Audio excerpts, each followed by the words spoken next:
আমাদের সামনে রমাদান একেবারে চলে এসেছে।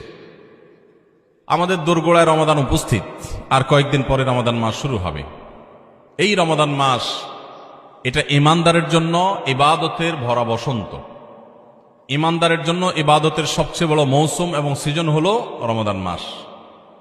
একজন ব্যবসায়ী যেরকম তার ব্যবসার সারা বছরের ঘাটতি পুষিয়ে নিতে পারে বিভিন্ন মৌসুমে, ঠিক একইভাবে একজন ঈমানদার তার সারা বছর আমল এবং ইবাদতে যে ঘাটতি থাকে, শূন্যতা থাকে, কমতি থাকে, সেটা তিনি পূরণ করে নেওয়ার সুযোগ লাভ করে থাকেন ইবাদতের সবচেয়ে বড় মৌসুম রমাদান মাসে। এটা হলো সাইয়্যিদুশ শুহুর বা সকল মাসের মধ্যে সেরা মাস। কোরআনে কারিমে আল্লাহ রাব্বুল আলামিন মাত্র একটি মাসের নাম উল্লেখ করেছেন, কোরআনে অন্য কোনো মাসের নাম উল্লেখ করা হয়নি। যেই মাসের নাম কোরআনে উল্লেখ করা হয়েছে সেই মাসটির নাম হলো রমাদান মাস। এই মাসের মর্যাদা এত বেশি যে আল্লাহ সুবহানাহু ওয়া তাআলা এই মাসেই কোরআন নাজিল করেছেন। আমাদের প্রতি কোরআন একসাথে নাজিল হয়েছে এই মাসেই। আল্লাহ বলেছেন শাহরু রমাদান আল্লাযী উনজিলা ফীহিল কোরআন। রমাদান সেই মাস যে মাসে আল্লাহ তাআলা কোরআন নাজিল করেছেন। মানব জাতির প্রতি আল্লাহর সবচেয়ে বড় নেয়ামতগুলোর একটি হলো কোরআন, আর সবচেয়ে বড় নেয়ামত, সবচেয়ে বড় পুরস্কার, সবচেয়ে বড় বিষয়টা মানুষ দান করে থাকেন সবচেয়ে বড় অনুষ্ঠানে, সবচেয়ে বড় অকেশনে। এখান থেকে কোরআনের মতো মহাপুরস্কার, সবচেয়ে মূল্যবান দামি পুরস্কার, নেয়ামত, এটা রমাদান মাসে দেওয়ার মাধ্যমে প্রমাণ হয় যে রমাদান মাসটি আল্লাহ তাআলার কাছে ওই রকম মর্যাদাবান যেরকম কোরআন আল্লাহর কাছে মর্যাদাবান। এই রমজান আমাদের সামনে চলে এসেছে। আজ আমরা আলোচনা করব ইনশাআল্লাহ কিভাবে প্রস্তুতি গ্রহণ করলে আমাদের আসন্ন রমাদানকে আমরা সার্থক করতে পারবো, আমাদের রমাদানকে আমরা অর্থবহ করতে পারবো, রমাদান আমাদের জন্য তৃপ্তিদায়ক হবে, রমাদান আমাদের বহুবিধ আমল দিয়ে সাজাতে পারবো কিভাবে প্রস্তুতি গ্রহণ করলে। আল্লাহ সুবহানাহু ওয়া তাআলা কোরআনে কারীমে বলেছেন ওয়ালাউ আরাদুল খুরুজ লা আ'আদ্দু লাহু উদ্দাহ। তাবুকের যুদ্ধে নবী সাল্লাল্লাহু আলাইহি সাল্লাম যখন যাওয়ার নির্দেশ দিয়েছেন, মদিনায় থাকা কিছু মুনাফিক তারা সেখানে অংশগ্রহণ করে নাই, এবং দুর্বল আপনার কিছু মানুষ মুসলমানদের মধ্যে কেউ কেউ তারা ব্যক্তিগত দুর্বলতার কারণেও তারা যেতে পারেননি। তারা অবশ্য পরে তওবা করেছেন, আল্লাহ তাদের ক্ষমাও ঘোষণা করেছেন। কিন্তু মুনাফিকরা তারা নানা মিথ্যা অজুহাত দিয়েছে যে তারা এজন্য যেতে পারেনি, ওজন্য যেতে পারেনি, তারা যেতে চেয়েছিল। আল্লাহ তাআলা তাদের খণ্ডন করে বলেছেন ওয়ালাউ আরাদুল খুরুজ লা আ'আদ্দু লাহু উদ্দাহ। মুনাফিকরা যারা তাবুক যুদ্ধের যায়নি তারা এখন নানা অজুহাত এবং খোঁড়া যুক্তি দাঁড় করাচ্ছে যে আমরা এজন্য যাইনি, ওজন্য যাইনি, না হলে আমরা যেতাম। আল্লাহ বলেছেন যে তারা যদি যাওয়ার সদিচ্ছা রাখতো তাহলে আগে থেকে তারা প্রস্তুতি নিত। তাদের প্রস্তুতি দেখে বোঝা যেত যে তাদের যাওয়ার সদিচ্ছা আছে কি নাই। যেহেতু তারা আগে থেকে কোনো প্রস্তুতি নেয় নাই, তাহলে বোঝা গেল তাদের যাওয়ার কোনো সদিচ্ছা ছিল না। এই আয়াত থেকে বোঝা যায় রমাদান আসছে, আমরা রমাদান মাসে ইবাদত বন্দেগী নেক আমল যদি করার সদিচ্ছা থাকে তাহলে আগে থেকে আমাদের প্রস্তুতি দেখে বোঝা যাবে যে আমাদের রমজানে ইবাদত করার নিয়ত আছে না নাই। সম্মানিত উপস্থিতি, আমরা সাধারণত রমাদানের প্রস্তুতি নেই কিভাবে? যারা মুদি দোকানদার তারা তাদের দোকানে চিনি, বেগুন, যারা শাকসবজির ব্যবসা করেন অথবা যাদের কাছে ফ্রিজ আছে তারা কাঁচা মরিচের দাম বেড়ে যাবে, সবজি কিছু কিছু বেড়ে যাবে, এগুলো সরায় রাখেন। তারপরে যে সমস্ত জিনিসপত্রের দাম বাড়তে পারে, খেজুর, ছোলা, চিনি, এগুলো, তেল, এগুলো সব সরায় রাখেন। কারণ রমাদান আসলে ক্রাইসিস তৈরি হতে পারে, তখন সেগুলো বাহির করে অধিক মুনাফা করবেন। অনেক দোকানদারের রমজানের প্রস্তুতি হলো কিভাবে মানুষকে ঠকায়া টাকা কামাই করবেন সেই বন্দোবস্ত করা, এটা হলো তার রমজানের প্রস্তুতি। আর আমরা যারা ঠিক ঠিক বলতেছি, আমাদের অনেকের রমজানের প্রস্তুতি হলো রমজান আসছে সেজন্য আমরা বেশি বেশি করে ছোলা, চিনি, বেগুন, বেসন, আমাদের খেজুর, যত রকমের তেল ইত্যাদি খাদ্য ভোজ্য পণ্য আছে সেগুলো সব কিনে বাসায় স্তূপ করে ফেলি। কারণ রমজান আসতেছে, আমাদের প্রচুর খাইতে হবে। খাওয়ার মাস আসতেছে, যে মাসে সকালে আপনার ইফতারে, সাহারিতে, রাতে, তারাবির আগে, তারাবির পরে, নানা সময় আমাদের শুধু খাইতে থাকতে হবে, যেহেতু অনেক বেশি খাওয়া লাগবে। এই জন্য আমাদের রমজান আসলে প্রস্তুতি হয়, এই সমস্ত খাবার আইটেম কিনতে কিনতে আমরা অস্থির থাকি। ঠিক না বে ঠিক? এই হলো আমাদের রমজানের প্রস্তুতি। অথচ এটা রমজানের আসল প্রস্তুতি না। রমজান তো খাওয়ার মাস না ভাই, রমজান তো ইবাদতের মাস। কিন্তু আমাদের আচরণ দেখে মনে হয় এটা খাবারের মাস আসছে। আমাদের সংশ্লিষ্ট ডিপার্টমেন্টগুলো নাজেহাল, তাদের অবস্থা হয়ে যায়, তারা অস্থির এবং ব্যাকুল হয়ে যায় যে কিভাবে বাজার নিয়ন্ত্রণ করবেন। প্রতি বছর বাজারে দেখা যায় ক্রাইসিস সৃষ্টি হয়, কারণ এত খাওয়া খায় মানুষ যে রমাদানের আগে রীতিমতো আলাদা অতিরিক্ত আমদানি করেও বাজার নিয়ন্ত্রণ করা যায় না, অথচ মানুষ দেশে আগে যেগুলো ছিল রমজানের সেগুলোই আছে, কিন্তু এত পরিমাণ খাই আমরা যে রীতিমতো টান পড়ে যায়, রমাদানের উদ্দেশ্যটাই ব্যাহত হয়। ভাইরা আমার, তো খাবারের প্রস্তুতি নেওয়া, খাদ্য মজুত করা, খাদ্য কেনাকাটা করে স্তূপ দেওয়া, এটা রমাদানের প্রস্তুতি না। রমাদানের আসল প্রস্তুতি কি? আজ আমরা সেরকম কিছু প্রস্তুতির কথা আপনাদেরকে শোনাবো ইনশাআল্লাহ তাআলা। ভাইরা আমার, রমাদানের প্রস্তুতির অংশ হিসেবে আমাদের পূর্বসূরি সোনালী যুগের স্বর্ণ মানব সালাফে সালেহীন তারা রমাদানের 6 মাস আগে থেকে প্রস্তুতি গ্রহণ করা শুরু করতেন, যে রমাদান আসছে, আমাকে ইবাদতবন্দি করতে হবে, মানসিক প্রস্তুতি নিতেন, অপেক্ষা করতেন, প্রহর গুনতেন, ক্ষণগণনা শুরু করতেন, দিন গণনা শুরু করতেন যে কখন রমাদান আসবে আর কখন আমরা ইবাদতবন্দি করব। আর আমাদের অবস্থা হলো আমরা অপেক্ষায় থাকি যে চাঁদ উঠলে শুরু করব, চাঁদ দেখা গেলে তখন এবার আমরা কোরআন তেলাওয়াত, জিকির আজকার, ইবাদতবন্দি শুরু করব। ভাইরা আমার, দাঁড়ায় থাকা একজন মানুষ দ্রুততার সাথে হঠাৎ করে খুব জোরে দৌড় দেওয়া শুরু করতে পারে না। দাঁড়ানো থেকে আগে হাঁটা শুরু করে, এরপর একটু গতি বাড়ায়, তারপরে অনেক স্পিড মানুষ দেয়। একটা গাড়ি যখন দাঁড়ানো থাকে, ওই দাঁড়ানো গাড়িটাকে হঠাৎ করে 100 মাইল স্পিডে চালানো যায় না। আগে 10, 20, 30 স্পিডে চালাইতে হয়, এরপর আস্তে আস্তে উঠাইতে উঠাইতে 100, 150 পর্যন্ত উঠাইতে পারে। আপনি দাঁড়িয়ে আছেন, ইবাদতবন্দি করছেন না, অপেক্ষা করছেন রমাদান আসবে, তখন আপনি দিবেন দৌড়, একেবারে আমল করে শেষ করে ফেলবেন। যারা রমজানের চাঁদ উঠার জন্য অপেক্ষা করে, যে চাঁদ উঠলে কোরআন তেলাওয়াত শুরু করব, চাঁদ উঠলে জিকির আজকার শুরু করব, চাঁদ উঠলে দোয়া দরুদ শুরু করব, রোজা শুরু করব, নফল নামাজ শুরু করব, দান সাদেকা শুরু করব, এদের বেশিরভাগ মানুষের অবস্থা হলো রমজান দেখতে দেখতে চলে যায়, তার ইবাদত আর করা হয় না। এই জন্য রমজানের আগে থেকেই যে আমলগুলো আপনি রমাদানে করবেন তার রিহার্সেল করতে হয়, প্রস্তুতি নিতে হয়। তো যে প্রস্তুতিগুলো আমাদের রমাদানকে অর্থবহ করতে পারে, ইবাদত বন্দিগি দিয়ে সাজাতে পারি, আমরা সমৃদ্ধ করতে পারি, এবং যেই রমাদানটা আমার জীবনে যতগুলো রমজান আসছে তার মধ্যে এটা একটা স্পেশাল রমাদান হবে, এই রমজানকে আমি অন্য রমজান থেকে পার্থক্য করতে পারবো, এই রমাদান আমার জন্য অনেক তৃপ্তিদায়ক হবে, এই রমাদান যাওয়ার পরে আমার মনে হবে যে আলহামদুলিল্লাহ এই বছর আমি আল্লাহকে মন ভরে প্রাণ ভরে ইবাদত করতে পেরেছি, তাকওয়া চর্চা করতে পেরেছি, আমার ভালো লাগা কাজ করবে, আমার দিল গাওয়াহ এবং সাক্ষ্য দিবে। সেই রকম রমাদান কাটাতে হলে আপনাকে রমাদানের আগে থেকে অনেকগুলো প্রস্তুতি নিতে হবে। প্রস্তুতি নম্বর 1 নম্বর প্রস্তুতি হলো আমাদের রমাদানের আগ পর্যন্ত, এই যে গত রমজান থেকে এই রমাদান পর্যন্ত বা জীবনের শুরু থেকে এই পর্যন্ত যত পাপাচার আমরা করেছি, যত গুনাহ করেছি, যত অন্যায় করেছি, রমজানে ইবাদত বন্দিগির প্রস্তুতির অংশ হিসেবে সেই গুনাহ এবং পাপাচারগুলো থেকে আল্লাহর কাছে মাপ চাইতে হবে, ইস্তিগফার করতে হবে, ক্ষমা প্রার্থনা করতে হবে, বলতে হবে মাবুদ আমি যে অপরাধী, আমি যে পাপিষ্ঠ, কত গুনাহ করেছি, কত অন্যায় করেছি, তোমার কাঠগড়ার আসামি আমার নামে বহু মামলা হয়ে আছে। এত অপরাধ করার পর রমাদানে যখন আল্লাহ তাআলা রহমত, বরকত, মাগফিরাত, নাজাত, বহুবিধ কল্যাণ তার বান্দাদেরকে দিবেন, পাপিষ্ঠরা তো সাধারণত আল্লাহর এই রহমতগুলো থেকে বঞ্চিত হয়।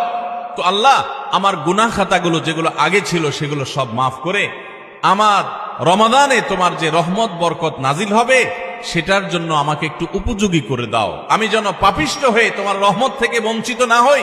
এখন থেকে সেই দোয়া করা, সেই চোখের পানি ফেলা, ইস্তিগফার করা, এটা রমজানের প্রস্তুতির অংশ। মক্কার ইমাম শেখ আব্দুর রহমান আস-সুদাইস হাফিজাহুল্লাহ, তার কাছে কিছু যুবক, সৌদিয়ান কিছু যুবক একবার যে বললেন যে আমরা প্রতি বছর রমজান আসার আগেই প্রস্তুতি নেই মানসিকভাবে যে আমরা এবার রমজানে অনেক ইবাদত বন্দি করব, কোরআনটা খতম দিব, 5 ওয়াক্ত নামাজ 1 ওয়াক্ত আমরা ছাড়বো না, রমজান আসলে আমরা অনেক ভালো ভালো কাজ করব, আমরা এগুলো পরিকল্পনা করি। কিন্তু দুঃখের বিষয় হলো দেখতে দেখতে রমজানটা চলে যায়, শেষের দিকে আফসোস হয় এবং একটু খারাপ লাগা কাজ করে, এবং দিন শেষে রমাদান পার হয়ে যায় এবং আমরা আবার অপেক্ষায় থাকি, ঠিক আছে তাহলে পরের বছর করব। এভাবে রমজানে আর ইবাদতের তৌফিক হয় না। এত চেষ্টা করি, এত নিয়ত করি, কিন্তু আসলে না, ওই কোরআনটাও ভালো করে খতম দিতে পারি, খতম দিলেও কোন রকম খতম হয়, সুন্দর করে পড়া হয় না, ধীরস্থিরতার সাথে তেলাওয়াত করা হয় না, নামাজটা ঠিক মতো পড়া হয় না, কোনো ফাঁক দিয়া তারাবি মিস হয়ে যায়, আমার গুনাহ হয়ে যায়, আমি ভালো থাকতে চাই কিন্তু রমাদান ইবাদত করার তৌফিকটা হয় না, কেনই অবস্থা হয়, আপনি আমাদেরকে একটু নসিহত করেন। তখন শেখ সুদাইস হাফিজাহুল্লাহ তিনি তাদেরকে বলেছিলেন যে আমার মনে হয় রমজান যখন শুরু হয়, আল্লাহর অবারিত রহমত যখন ঢেকে ফেলে ইমানদারদেরকে, যারা নিজের পাপাচারে, নিজের কৃতকর্মে, নিজের অপরাধে, নিজের গুনাহের কারণে আল্লাহর রহমত থেকে বহু দূরে সরে গেছে, তারা আল্লাহর রহমতের উপযুক্ততা হারিয়ে ফেলেছে। সেই উপযুক্ততা হারিয়ে ফেলার কারণেই আমরা অনেকেই ইবাদত করতে চাই কিন্তু বেটে বলে হয় না। আমরা অনেক চিন্তা করি, অনেক কিছু করব, কিন্তু হয়ে ওঠে না, রমজানটা চলে যায়, কপাল পোড়া হয়ে যায়। রমজানে যদি ইবাদত করতে না পারেন তো এটা শুধু শখের ব্যাপার না, রমজানে ইবাদত করতে না পারলে তো স্বয়ং নবী সাল্লাল্লাহু আলাইহি সাল্লাম এবং জিবরিলের বদদুয়ার ভাগীদার হবেন। বাউদামান আদরাকা রমাদান ফালাম ইগফারলাহ ওয়ালাম ইগফারলাহ, যে ব্যক্তি রমজান পেল অথচ তার রমজানের গুনাহ খাতাগুলোকে মাফ করাইতে পারল না, আল্লাহর রহমতের ভাগীদার হতে পারল না, এ তো কপাল পোড়া, এ ধ্বংস অনিবার্য। তাহলে আমরা আল্লাহর রহমত থেকে বঞ্চিত হই, ধ্বংসের দ্বার প্রান্তে চলে যায়। রমাদানে কত মানুষকে আল্লাহ মাফ করেন, আমি কপাল পোড়ার মতো সেই জায়গায় দাঁড়ায় আছি। আগে যা ছিলাম রমজানও তাই, একটু রোজা রাখলাম, একটু ইফতার করলাম, একটু সাহারি খেলাম, একটু তারাবি টুকটাক পড়লাম, বাস এ হলো আমার রমজান। রমজান চলে যায়, আমার চোখের পানি আসে না, আমার দোয়া আসে না, আমার কান্নাকাটি আসে না, আমার ক্ষমা প্রার্থনা আসে না, আমার তওবা আসে না, আমার ইস্তিগফার আসে না, আমার জীবনটা পরিবর্তন হয় না, আমার সংশোধন হয় না, আমার আত্মশুদ্ধি হয় না, আমি কপাল মতো পোড়ার মতো পড়ে থাকি। এর অন্যতম প্রধান কারণ হলো যে আমি সারা বছর পাপাচার করে আল্লাহর রহমত থেকে এত দূরে সরে গেছি যে রমাদানের আল্লাহর এই রহমতের উপযুক্ততা আমার হারিয়ে ফেলেছি। এজন্য শেখ সুদাইস তাদেরকে বলেছিলেন, আমার মনে হয় আমাদের গুনাহ এবং পাপাচারের কারণে আল্লাহর রহমতের উপযুক্ততা আমরা নষ্ট করে ফেলেছি। এই জন্য রমজান আসার আগে প্রস্তুতি হিসাবে আমরা আল্লাহর কাছে চোখের পানি ফেলে দোয়া করে আগের সব গুনাহগুলো মাফ চেয়ে নেই যে আল্লাহ রমজানের রহমতের উপযুক্ত হওয়ার জন্য আমার পূর্বের সব গুনাহ মাফ করে দেন, আমার হালখাতা করে দেন। আমরা যেরকম দোকানদারদের কাছে পুরাতন বাকি সমস্ত টাকা পরিশোধ করে হালখাতা করলে নতুন করে আবার অনেক বাকি দেয় আমাদেরকে, আর আগের টাকা পরিশোধ না করলে নতুন বাকি দেয় না, তো আল্লাহর কাছে আগের গুনাহগুলো মাফ করে নিতে পারলে, মাফ করায় নিতে পারলে নতুন করে রহমতের উপযুক্ততা তৈরি হয়। এই জন্য রমজানের প্রস্তুতির অংশ হিসেবে প্রথম প্রস্তুতির কথা বলেছি, আল্লাহর কাছে আসুন, নিজের কৃত পেছনের সমস্ত গুনাহ, সমস্ত খাতা, সমস্ত ভুল, সমস্ত বিচ্যুতি, সমস্ত ত্রুটি, সমস্ত পাপাচার, সমস্ত জুলুম, যত অন্যায় করেছি, চোখের গুনাহ করেছি, মুখের গুনাহ করেছি, মোবাইলে গুনাহ করেছি, ফেসবুক ইউটিউব মোবাইল করেছি, যত গুনাহ করেছি সমস্ত গুনাহ থেকে আল্লাহর কাছে মাফ চাই এবং দোয়া করি, আল্লাহ তুমি সব গুনাহগুলো মাফ করো, তুমি আহকামুল হাকিমিন, তুমি গফুরুর রহিম, তুমি সবকিছু করতে পারো। রমজান আসছে, প্রতিবারই আমার রমজান দেখতে দেখতে চলে যায়, ইবাদত করতে পারি না, এবার আমি তোমার রহমত পেতে চাই মাবুদ, এই জন্য তুমি আমাকে মাফ করে দাও। এই জন্য প্রথম প্রস্তুতি হলো আল্লাহর কাছে তওবা ইস্তেগফার করে নিজের গুনাহগুলোকে ধুয়ে মুছে পরিষ্কার করে রমজানের জন্য রহমতের অপেক্ষা করা। চেষ্টা করবো না ইনশাআল্লাহ? আল্লাহ আমাদের সবাইকে, আমরা যারা আছি, যারা শুনছি, আল্লাহ আমাদের সবাইকে আপনি রমাদান আসার আগে আগে আমাদের গুনাহগুলোকে মাফ করে আপনার রহমত থেকে দূরে সরার মতো যে সমস্ত অপরাধ করে বসে আছি, আল্লাহ সেগুলো থেকে আমাদের ফিরে আসার তৌফিক দেন এবং আমাদের গুনাহ খাতাগুলো মাফ করে দেন। ভাইরা আমার, তাহলে এক নম্বর প্রস্তুতির কথা বললাম, রমজানের প্রস্তুতির অংশ হিসাবে সকল গুনাহ খাতা থেকে আল্লাহর কাছ থেকে মাফ চেয়ে নিজের প্রোফাইলটাকে ক্লিন করে ফেলবো, সব পরিচ্ছন্ন করে ফেলবো, নতুন করে হালখাতা করে রমজানের জন্য শুরু করতে পারি। তাহলে দেখবেন ইবাদতের স্বাদ পাওয়া যাচ্ছে, ইবাদতের তৃপ্তি পাওয়া যাচ্ছে, ইবাদত করতে ভালো লাগার কাজ করছে। আল্লাহ আমাকে, আপনাকে, আমাদের সবাইকে সেই তৌফিক দান করো। দ্বিতীয় যে করণীয় আছে রমজানের প্রস্তুতির অংশ হিসাবে, সেটা হলো রমজান মাসের যে ফজিলত এবং মর্যাদা আছে, রমজান মাসের রোজার যে মাসলা মাসাইল আছে, এগুলো এখন থেকে শেখা শুরু করতে হবে। তাহলে মানসিকভাবে আপনি প্রস্তুতি নিতে পারবেন যে রমজান আসছে। আপনি রমজান শুরু হওয়ার পরে যদি এবার মাসলা শেখা শুরু করেন তো শিখতে শিখতেই তো আপনার কয়েকদিন চলে যাবে, একটা মাস দেখতে দেখতে চলে যায়।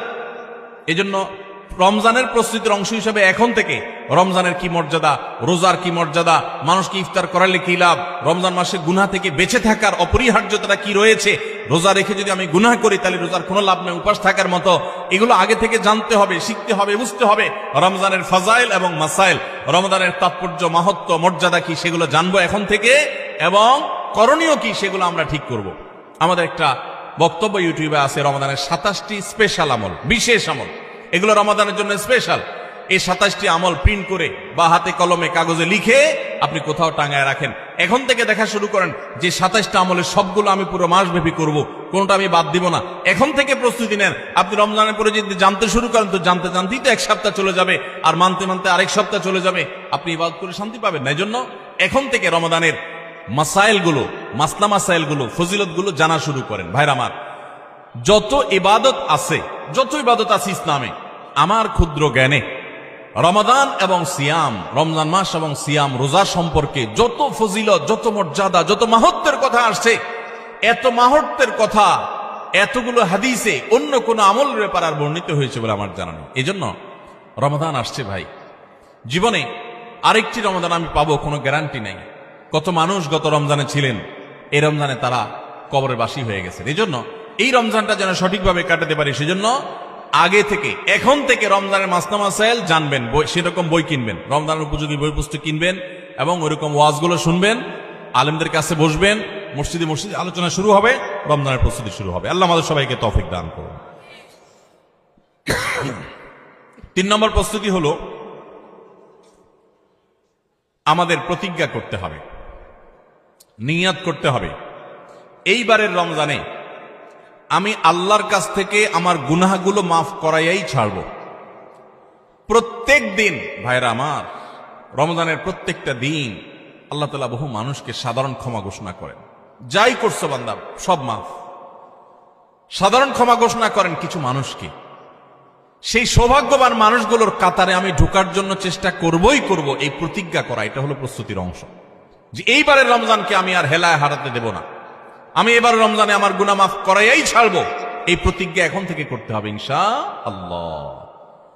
প্রতিজ্ঞা করবেন তো ইনশাআল্লাহ, যে যেই কোনো কিছুর বিনিময় হোক আল্লাহর কাছ থেকে ক্ষমা আমি আদায় করেই ছাড়বো, আমি আল্লাহর কাছ থেকে ক্ষমা নিয়েই ছাড়বো। এখন আপনি বলতে পারেন যে ক্ষমা যে আমি পেয়েছি তার গ্যারান্টি কি, কিভাবে নিশ্চিত হব?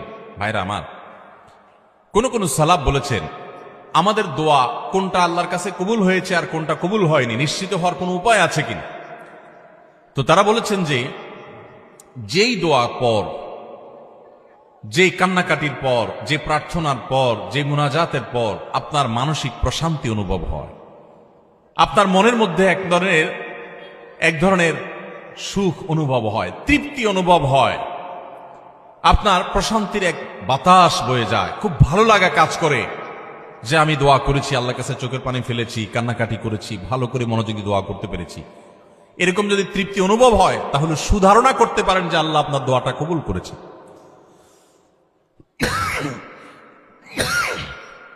ফ্যান নাই আপনাদের এখানে? ফ্যান নাই না? বাতাস উদাস করেন না, পাকা পাকা দিয়ে না।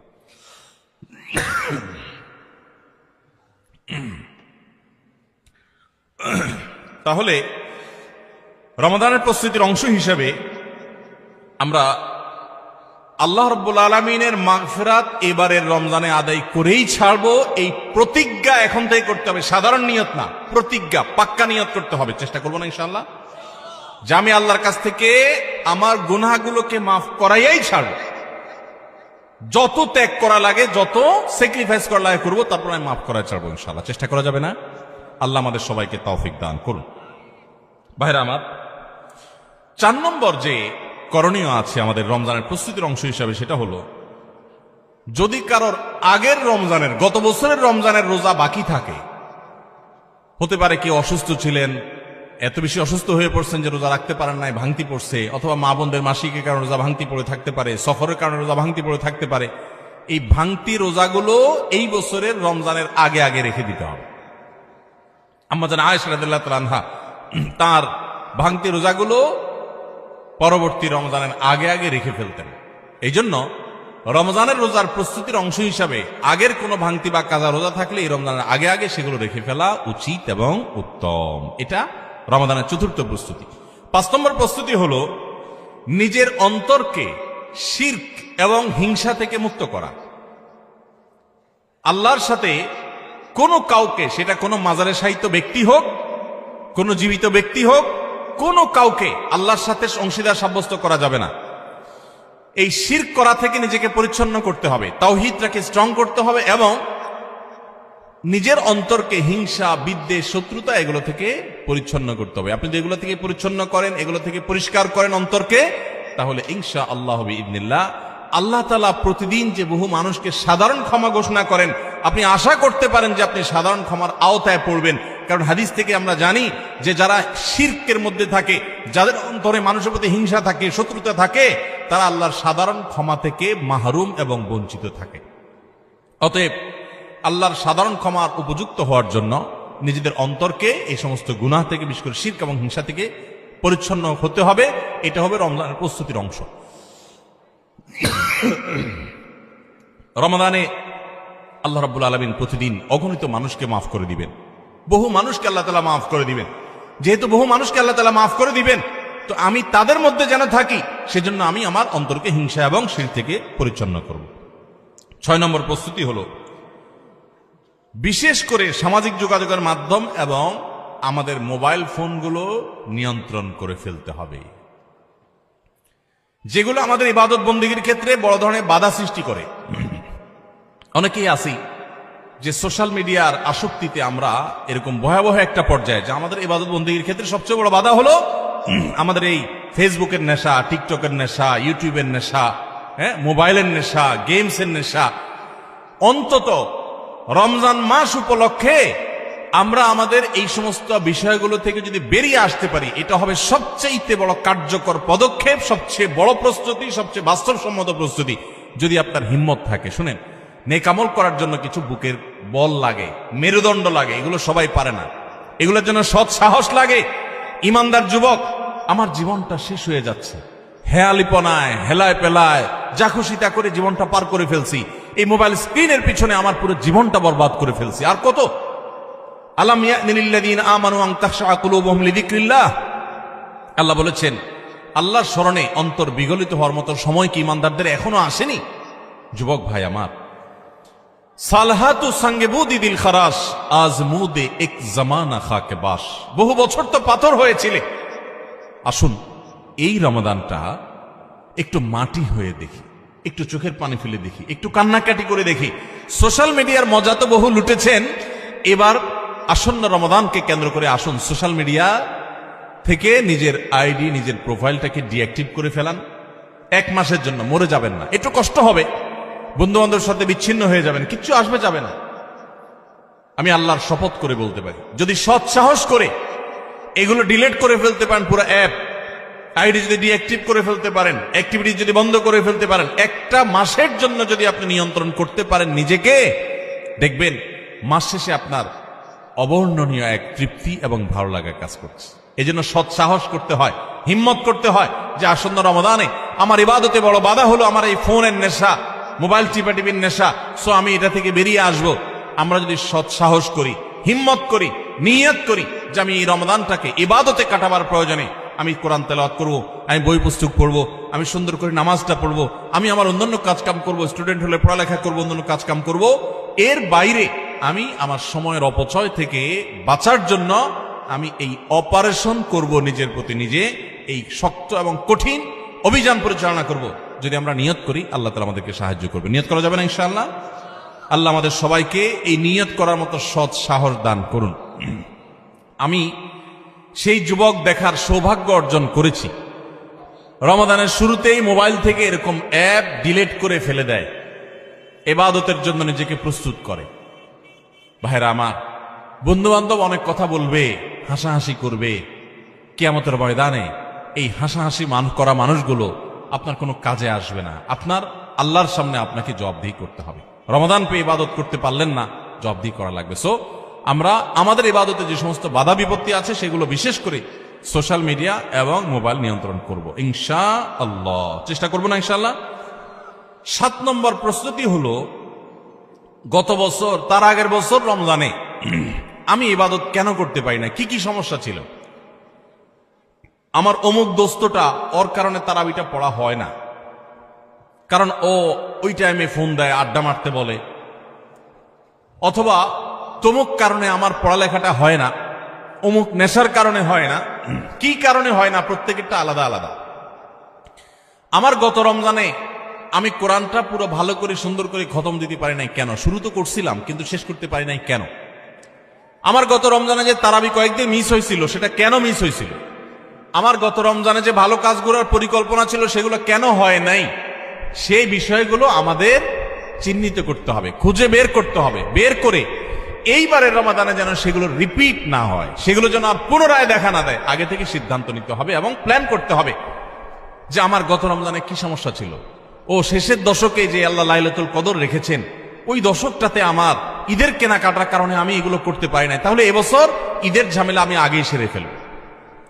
আমি বাড়ি যাওয়ার নাম করে যাইতে একদিন, আসতে যাইতে একদিন, পথে একদিন, যাওয়ার পরে আবার শরীরকে ফ্রেশ করতে আরেকদিন, আমার শেষের 27তম রাত, আমার 28তম রাত, শেষের রাতগুলো ইবাদত করতে পারি নাই, মার্কেটে ঘুরছি, শপিং মলে ঘুরছি, আমার জিন্দেগি বরবাদ করছি। তাহলে গত বছর আমার ইবাদতের ক্ষেত্রে যেগুলো বাধা ছিল, যেগুলো কাঁটা ছিল, এই বছর সেগুলোকে আগে থেকে দূর করার পরিকল্পনা করতে হবে। এটা হলো রমজানের প্রস্তুতি। কথা বুঝেন নাই? মা বোনরা ইফতার বানাইতে বানাইতে ইফতারের আগে দোয়া কবুল হয়, মূল্যবান সময়টা নষ্ট করে ফেলছেন, পারেন নাই। তো এই বছর পরিকল্পনা করেন যে আগে থেকে যেই জিনিসগুলো তৈরি করে রাখা সম্ভব, যতটুকু গোছায় রাখা সম্ভব সেগুলো গোছায় রাখবো। আর পরিবারের সদস্যদেরকে নিয়ে বসেন, এবার আমরা সবাই একটু ভালো করে ইবাদত করতে চাই, হেয়ালিপনা করতে চাই না। আমরা রমাদান খেয়ে পরে কাটানোর জন্য আল্লাহ দেন না, ইবাদতের জন্য দিয়েছেন। এই রমাদানের মূল্য এত বেশি যে এই রমাদান চলে যাচ্ছে, আমরা বেশিরভাগ মানুষ উপলব্ধিও করতে পারছি না, অথচ এই একটা রমাদান আমার গোটা জীবনকে পরিবর্তন করার জন্য যথেষ্ট। আপনারা জানেন জান্নাতের একটা স্পেশাল গেট আছে, নাম হলো রাইয়ান। এই রাইয়ান নামক গেট দিয়ে আল্লাহ রাব্বুল আলামিন শুধুমাত্র রোজাদারদেরকে প্রবেশ করার সুযোগ দিবেন, যারা রমাদান ইবাদত বন্দেগী করেছে, আল্লাহর নাফরমানি থেকে বেঁচে থেকেছে, তাকওয়ার জীবন অবলম্বন করেছে। আল্লাহ তাদের মর্যাদা দিবেন ওই স্পেশাল গেট দিয়ে প্রবেশ করে। এই জন্য জাহান্নাম থেকে বাঁচার জন্য, জান্নাত লাভের জন্য পরিবারের সদস্যদেরকে নিয়ে বসেন যে আমাদের এবারের রমাদানে আমরা ইবাদত করব। আমাদের গত রমজান ইবাদত কেন হয় নাই? কারণ ইফতারিতে আমাদের 10 আইটেম না হইলে হয় না। এবার আমরা আইটেম কমাই, আমরা একটু খাবার পরিমাণ কমাই, যেই খাবার খেতে আমাদের ঝামেলা হইতো আমরা করব না। যদি কোনো মহিলার ইফতারের প্রস্তুতি ইবাদত না হয়, সাহারির সময় তার ঝামেলা তৈরি হয়, তাহলে এগুলো আগে ভাগে প্ল্যান করতে হবে কিভাবে কমানো যায় ঝামেলাগুলো। হয় পরে করব, নয় আগে করব, নয় পরিবারের সদস্যদের সাহায্য নিব, নাহলে আইটেম কমাবো, কিভাবে হতে পারে প্ল্যান প্রোগ্রাম করতে হবে। বেড়াবেড়ি, দাওয়াত খাই, হ্যাঁ, ইফতার পার্টি, সাহারি পার্টি, এগুলো করতে গিয়ে আমার ইবাদত হয় নাই, সো আমি এবছর সেগুলো করব না। এজন্য গত বছরের সমস্যাগুলো চিহ্নিত করে সেগুলো থেকে এবার দূরে থাকার চেষ্টা করতে হবে। এটা হলো 7 নম্বর প্রস্তুতি। 8 নম্বর প্রস্তুতি হলো রমজানের যে আমলগুলো আছে, রমজানের ওই যে বললাম 27টা স্পেশাল আমল আছে হাদিসের আলোকে, 27টা। রমজানের সবচেয়ে বড় আমল কি ভাই? রমজান মাসের সবচেয়ে বড় আমল কোনটা? সবচেয়ে বড় আমল হলো রোজা রাখা। রোজা রাখার চেয়ে বড় কোনো আমল আছে? রমজানের দ্বিতীয় আমল হলো রাতে তারাবি পড়া। তৃতীয় আমল হলো কোরআনে কারীমের তেলাওয়াত করা, আল্লাহর কাছে দোয়া করা আরেকটা আমল, উমরার তৌফিক থাকলে উমরা করা আরেকটা আমল, নবী সাল্লাল্লাহু আলাইহি ওয়াসাল্লাম রোজা রেখে প্রচুর মিসওয়াক করতেন, সেটা আরেকটা আমল, শেষ দশকে ইতিকাফ করা সেটা আরেকটা আমল, শেষ দশকের বেজর রাতগুলোতে ইবাদতের চেষ্টা করা সেটা আরেকটা আমল, লাইলাতুল কদর পাওয়ার চেষ্টা করা আরেকটা আমল, লাইলাতুল কদর পেয়ে গেলে আল্লাহুম্মা ইন্নাকা আফুউন তুহিব্বুল আফওয়া ফা'ফু আন্নী পড়া আরেকটা আমল। এইরকম 27টি আমল স্পেশাল আছে রমাদানের জন্য, যেগুলো কোরআন এবং হাদিস থেকে প্রমাণিত। তাহলে সেই আমলগুলোকে এখন থেকে টুকটাক করা শুরু করার চেষ্টা করা। একটু নফল রোজা রাখেন, তাহলে রমজানে যে রোজা রাখবেন ওটা সহজ হবে। এখন থেকে রোজা রাখার অভ্যাস করেন। নবী সাল্লাল্লাহু আলাইহি ওয়াসাল্লাম বেশি বেশি রোজা রাখতেন। আপনি এখন থেকে দান সাদকার অভ্যাস শুরু করে দেন, প্ল্যান পরিকল্পনা শুরু করে দেন।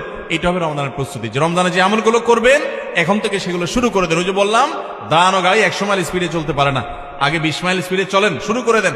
এরপর চাঁদ উঠলে রমজান শুরু হয়ে গেলে আপনি 100 মাইল স্পিডে যেতে পারবেন। চেষ্টা করবেন না ইনশাআল্লাহ? তাহলে 8 নম্বর আমল হলো ভাই, রমজানে যে আমলগুলো করব সেগুলোকে এখন থেকে রিহার্সেল শুরু করে দিব, প্রস্তুতিমূলক ওয়ার্ম আপ এটা শুরু করে দিব, মহড়া শুরু করব একটু একটু করে, যে রমজানের তেলাওয়াত করব, এখন আর ধরবই না। না তো রমজানে আমি প্রতিদিন 1 পারা পড়বো, এখন 1 পৃষ্ঠা পড়ি। রমজানে প্রতিদিন 3 পারা পড়বো, এখন 1 পারা পড়ি। আমি একটু একটু করে কোরআনের সাথে সম্পর্ক করি, কোরআনটাকে রেডি করি, কোরআন কিনে প্রস্তুত করি নেই যে কোনটা আমি পড়বো না পড়বো, সেগুলো রেডি করি। 9 নম্বর আমল হলো রমাদানের সময় আমি কোন আমল করব না করব, কখন কি করব, এটার একটা চার্ট রেডি করে ফেলবো। আমার কোরআন খতম করতে হলে এমন টাইমে কোরআন তেলাওয়াত করতে হবে প্রতিদিন যখন কোনো কাজ থাকে না, ফজরের পরে আমি একটু কোরআন তেলাওয়াত করে তারপর ঘুমাবো, তাহলে ওই টাইমে তার অন্য কোনো ঝামেলা থাকে না, আমার আর মিস হবে না ইনশাআল্লাহ। তারাবির পর আমি সোহর আগ দিতে তেলাওয়াত করি, তারপর শোবো। আবার ভোর রাতে দোয়া কবুল হয়, সাহারি খাইতে উঠলে আমি প্রতিদিন 10 মিনিট হাতে রাখবো একটু দোয়া করার জন্য। আগে থেকে এগুলো চার্ট তৈরি করে ফেলতে হয় যে কোন টাইমে আমি কি করব। আমার প্রত্যেকটা বিষয়কে যদি এখন শিডিউলের মধ্যে নিয়ে আসতে পারি, ইনশাআল্লাহ রমাদানের যথাযথ প্রস্তুতি গ্রহণ করা হবে এবং দেখবেন আপনার রমাদানে অনেক অর্জন করার সুযোগ আপনি লাভ করেছেন। তাহলে 9 নম্বর প্রস্তুতি হলো চার্ট করা, শিডিউল করে ফেলা, পুরো রমজান মাস কিভাবে কাটাবেন তার সারাদিন সকাল থেকে রাত পর্যন্ত একেবারে পুরো শিডিউল। 10 নম্বর হলো শাবান মাসের শেষ দিনে 29শে শাবান পশ্চিম আকাশে চাঁদ দেখবেন, এটাও রমজানের প্রস্তুতির অংশ। আমরা আমাদের ছোটবেলায় গ্রামে চাঁদ দেখেছি, এখন মানুষ চাঁদ দেখে না, দেখে চাঁদ আকাশে দেখে না, চাঁদ এখন মোবাইলে খুঁজে। কোথায় খুঁজে? মাগরিবের পরে মোবাইল হাতানো শুরু করে দেয়, এই রমজানের চাঁদ দেখা গেছে, ঈদের চাঁদ দেখা গেছে কিনা, চাঁদ দেখা কমিটি কি বলছে, ফেসবুকে নিউজ আসছে কিনা দেখো। চাঁদ তালাশ করার কথা আকাশে, সেখানে চাঁদ তালাশ করে আমরা কোথায়? মোবাইলে। চাঁদ দেখা কমিটি যে চাঁদ দেখার ঘোষণা দিবে, তাদের কাছে তো আসমান থেকে ফেরেশতা নাজিল হবে না যে ওইটা শুনে তারা ঘোষণা দিবে। আমরা সারা দেশ থেকে দেখলে, তাদেরকে নিউজ দিলে তারপর না তারা সেই নিউজের ভিত্তিতে ঘোষণা দিবে। তো আমরাই যদি সবাই চাঁদ দেখা বন্ধ করে দেই, তাহলে তারা কিভাবে ঘোষণা দিবে? এই জন্য দেখবেন চাঁদ দেখা কমিটি বেচারারা ঘোষণা দিতে দিতে কোনো বছর রাত 10টা 11টা 12টা বাজায় দেয়, সাদে বাজায়, কারণ আমরা তো তাদেরকে সাহায্য করি না। মনে রাখবেন, রমজানের চাঁদ অন্য যে কোনো আরবি হিজরি মাসের চাঁদ যদি আপনি খোঁজেন পশ্চিম আকাশে, দেখেন আর না দেখেন, আপনি একটু তালাশ করেন, চেষ্টা করেন, যদি চাঁদ দেখার চেষ্টা করেন তাহলে আপনি চেষ্টা করার কারণে সওয়াব পাবেন, সুন্নাত একটা জিন্দা করার সওয়াব পাবেন। আর চাঁদ যদি দেখতে পান তাহলে দোয়া পড়বেন, আল্লাহুম্মা আহিল্লাহু আলাইনা বিল ইয়ুমনি ওয়াল ঈমান ওয়াস সালামাতি ওয়াল ইসলাম রব্বি ওয়া রাব্বুকাল্লাহ। হে চাঁদ, হে আল্লাহ, আমি তোমার কাছে এই চাঁদ, এই চাঁদের মাসটা, এই মাসটা আমি বরকতময় মাস হিসেবে তোমার কাছে চাই।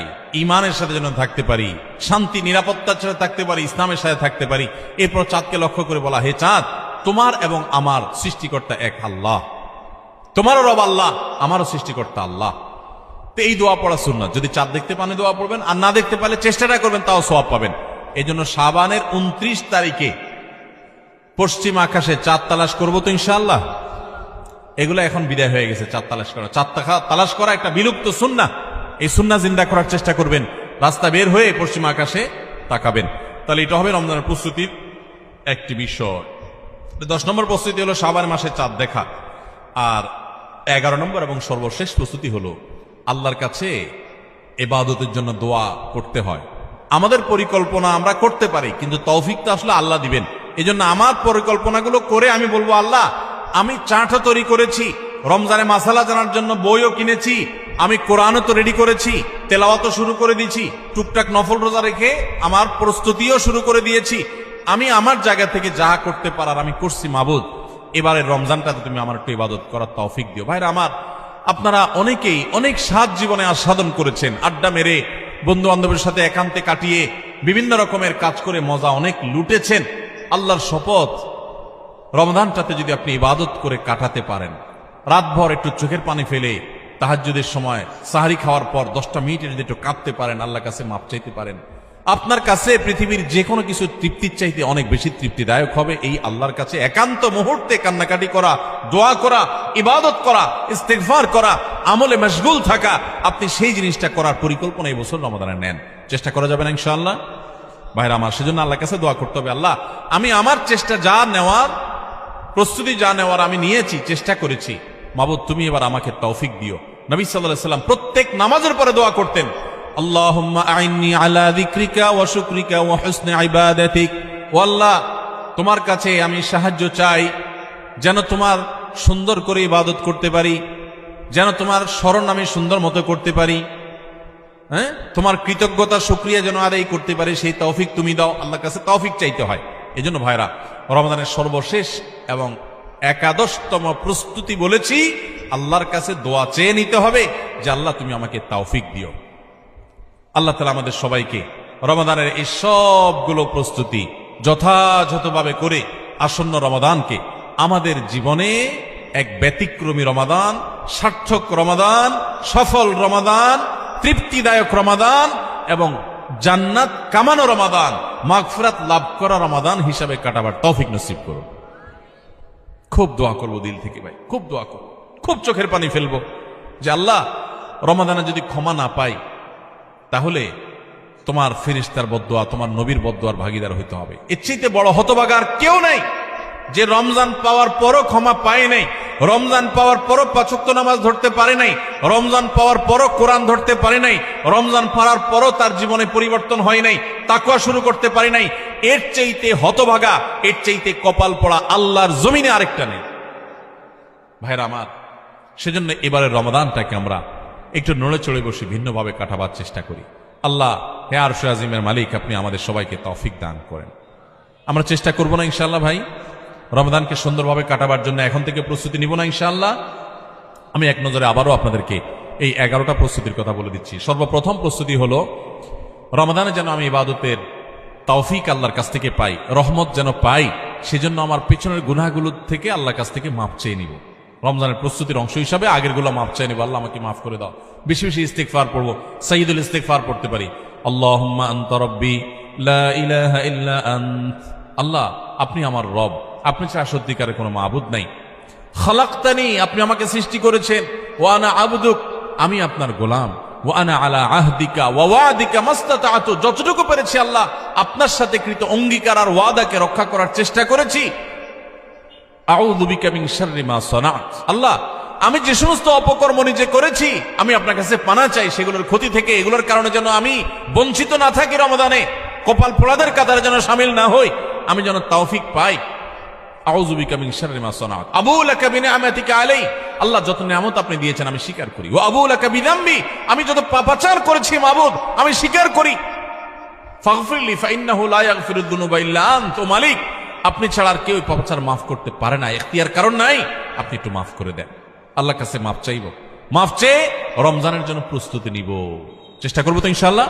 নাম্বার 2, রমজানের ফাজাইল মাসাইল, মাহাত্ম মর্যাদা, মাসনা মাসাইল এগুলো জানার জন্য এখন থেকে সেরকম বই পুস্তক কিনে পড়া শুরু করে দিব, ওইরকম আলোচনা শোনা শুরু করে দিব, জ্ঞান অর্জন করা শুরু করবো রমজান সংক্রান্ত। এটা দ্বিতীয় প্রস্তুতি। 3 নম্বর হলো, আল্লাহর কাছে এইবারের রমজানে আমি মাগফিরাত এবং নাজাত পেতে চাই, ক্ষমা পেতে চাই, আল্লাহর রহমত পেতে চাই। এই জন্য দৃঢ় প্রতিজ্ঞা করব যে এবার আমি কিছু একটা করবো ইনশাআল্লাহ, এবং এটা সারাক্ষণ নিজেকে জল্পনা কল্পনা করতে থাকা, প্রস্তুত করতে থাকা মানসিকভাবে।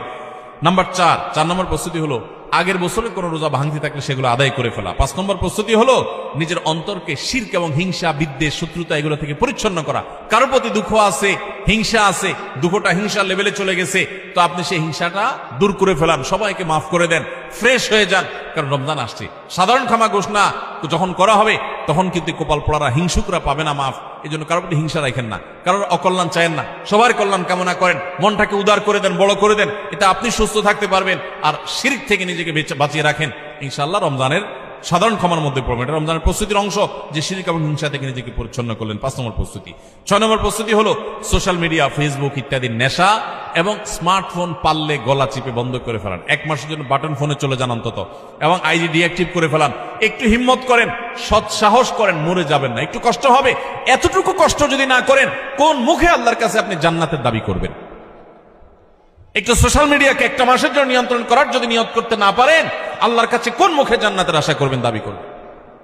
এজন্য 6 নম্বর প্রস্তুতি হলো, যেই বিষয়গুলো আমার ইবাদতে ব্যাঘাত সৃষ্টি করে, অর্থাৎ এই সোশ্যাল মিডিয়া ইত্যাদি, এগুলোকে নিয়ন্ত্রণ করে ফেলা।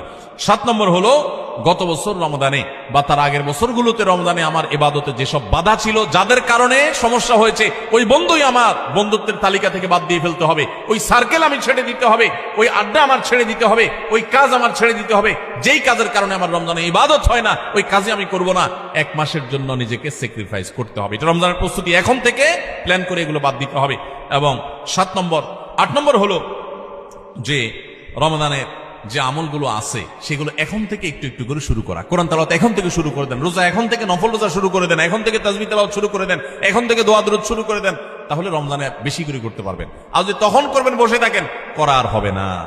9 নম্বর প্রস্তুতি হলো যে রমজানে সকাল থেকে রাত পর্যন্ত কিভাবে সময় কাটাবেন, এটার জন্য এখন থেকে রুটিন তৈরি করে ফেলান, রুটিন, এবং সেই রুটিনটা টাঙায় ফেলান, এই রুটিন অনুযায়ী চলবো, এখন থেকে প্ল্যান করে ফেলান। 10 নম্বর হলো, শাবানের শেষ দিন 29শে শাবান পশ্চিম আকাশে একটু চাঁদ তালাশ করেন, দেখেন কিনা, রমজানের প্রস্তুতির অংশ হিসাবে।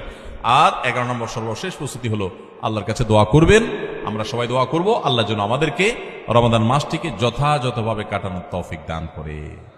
চেষ্টা করবো না ইনশাআল্লাহ? আল্লাহ আজকের এই মাহফিলে আমরা যারা আছি, আমাদেরকে যারা অনলাইনে দেখছেন, দেখবেন, আমাদের সবাইকে আপনি সৌভাগ্যবান মানুষের কাতারে সামিল হওয়ার তৌফিক নসিব করেন।